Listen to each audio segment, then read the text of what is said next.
ભરૂચ જિલ્લામાં ઝઘડિયા તાલુકાનું વલી ગામ આદિવાસી સંસ્કૃતિના રંગે રંગાયેલું જોવા મળ્યું. ઝઘડિયાના ધારાસભ્ય રીતેશભાઈ વસાવા દ્વારા આયોજિત આ ભવ્ય આદિવાસી સમૂહ લગ્ન ઉત્સવમાં 182 દીકરા દીકરીઓએ એક સાથે પ્રભુતામાં પગલાં પાડ્યા હતા.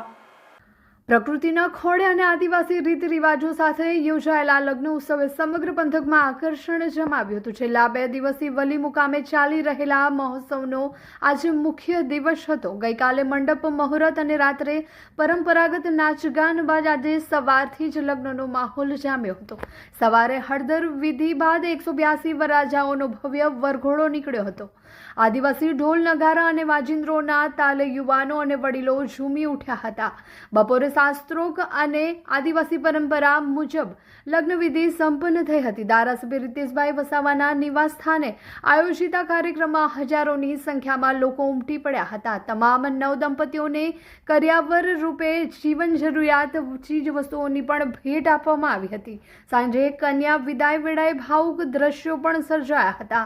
ધારાસભ્ય દ્વારા આટલા મોટા પાયે આયોજન કરીને 182 પરિવારોને આર્થિક બોજમાંથી મુક્તિ કરવાના પ્રયાસને સ્થાનિકોએ બિરદાવ્યા હતા. આ મહોત્સવ આદિવાસી સમાજની એકતા અને ભવ્ય વારસાનું પ્રતીક બની રહ્યો. 182 જોડાનું સમૂહ લગ્ન કર્યું છે.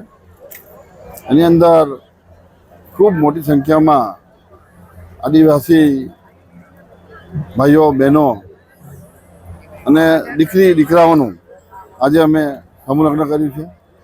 એની અંદર સમાજની અંદર ઓછા ખર્ચની અંદર કેવી રીતના સારું થાય એવું અમે કાર્ય કર્યું છે.